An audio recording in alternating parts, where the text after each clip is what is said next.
उत्तर प्रदेश के मेरठ में विशेष गहन पुनरीक्षण यानी एसआईआर अभियान के दौरान फर्जी मतदाताओं का पता लगने के बाद हड़कंप मच गया। एक मतदाता के 36 और दूसरे के 33 वोट विभिन्न जिलों में पाए गए थे, जिसका जिला अधिकारी डॉक्टर वीके सिंह ने खंडन किया। डीएम ने कहा कि राकेश कुमार त्यागी और उनके पड़ोसी गोपाल के एसआईआर में कई वोट का मामला बीएलओ ऐप में टेक्निकल ग्लिच की वजह से आया था। दरअसल जागृति विहार सेक्टर 8 स्थित प्राइमरी स्कूल में बीएलओ गणना प्रपत्र जमा करने की प्रक्रिया कर रहे थे, तभी राकेश कुमार त्यागी और उनके पड़ोसी गोपाल ने अपने फॉर्म जमा किए। जब दोनों फॉर्म में बारकोड को स्कैन किया तो पता चला कि उनके वोट दूसरे जनपदों में भी दर्ज है। राकेश कुमार त्यागी के नाम पर 4 अलग अलग जिलों में 36 वोट मिले, जबकि गोपाल के नाम पर 33 वोट कई जिलों में पाए गए। इस प्रकरण पर जिलाधिकारी डॉक्टर वीके सिंह ने मामले की गहन जांच कराई, जिसके बाद पता चला कि टेक्निकल फॉल्ट की वजह से सिस्टम में ग्लिच ने एक ही नाम के आधार पर अलग अलग विधानसभा क्षेत्र से 36 और दूसरे के 33 वोट बना दिए।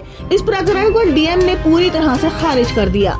वहीं डीएम ने जनता से अपील करते हुए कहा है कि किसी भी समस्या के लिए नजदीकी बीएलओ से संपर्क करें और किसी भी भ्रामक स्थिति में ना पड़ें और जल्द से जल्द अपने फॉर्म भरकर जमा करा दें, ताकि एसआईआर का काम जल्द से जल्द पूर्ण हो सके और सबको वोट का अधिकार प्राप्त हो जाए। ये जनपद मेरठ में एसआईआर की कार्रवाई जो है 7 विधानसभा क्षेत्रों में संबंधित निर्वाचन रजिस्ट्रेशन अधिकारी के द्वारा की गई। जैसा कि एक अखबार में एक दिन पहले पब्लिश हुआ था कि मेरठ साउथ असेंबली कंस्टिट्यूंसी में 391 नंबर बूथ पे 2 वोटर्स का नाम कई बार दिखा है। इस संबंध में संबंधित ईआरओ और ज्वाइंट मजिस्ट्रेट 49 सब मेरठ साउथ के द्वारा जब जांच की गई तो जांच में यह तथ्य संज्ञान में आया कि बीएलओ ऐप पे सिस्टम सजेस्टेड करके आता है, बट उसमें डिफरेंट एक ही नाम के एक ही डिटेल के कई मतदाता का नाम था। वो अलग अलग मतदाता भिन्न मतदाता थे, वो एक ही मतदाता नहीं थे, अलग अलग विधानसभाओं क्षेत्र के थे। इसकी पुष्टि होने के बाद संबंधित मतदाता को भी इस तथ्य से अवगत करा दिया गया और जो भ्रांति थी उस भ्रांति को दूर कर दिया गया है और जो संबंधित अखबार में खबर प्रकाशित हुई है पूर्णतः वो गलत है, तथ्यों के परे है, क्योंकि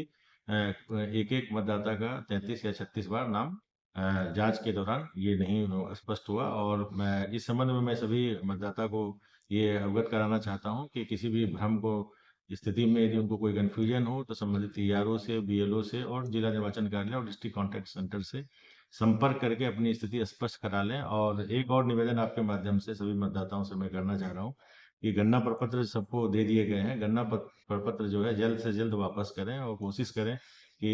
वो 2 दिन के अंदर वापस हो जाए ताकि उनके फॉर्म को डिजिटाइज कर सकें। यदि किन्हीं कारणों से किसी का गणना प्रपत्र 2 दिन या 3 दिन लगता है तो जरूर ही वापस करें, अपने बीएलओ को वापस करें, किसी या बीएलए के माध्यम से भी वापस कर सकते हैं यदि बीएलए कोई रेगुलरिटी सर्टिफिकेट उसके साथ लगाना होता है, और लेटेस्ट फोटोग्राफ लगाएं और किसी भी भ्रम में या किसी के बहकावे में आके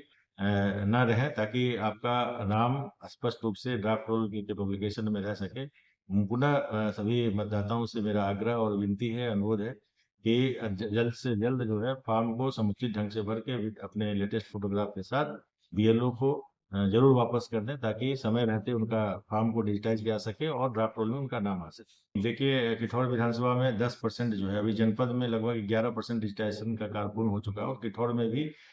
पौने 10% के करीब है। इसलिए फॉर्म जमा 10% नहीं होगा, फॉर्म जमा 20% के आसपास हो गया है। लेकिन जहां भी ईआरओ को या हम लोग को मालूम चल रहा है कि लोग मतदाता जो है फॉर्म वापसी में विलम्ब कर रहे हैं, उनसे अनुरोध किया जा रहा है और आपके माध्यम से पुनः मेरा अनुरोध है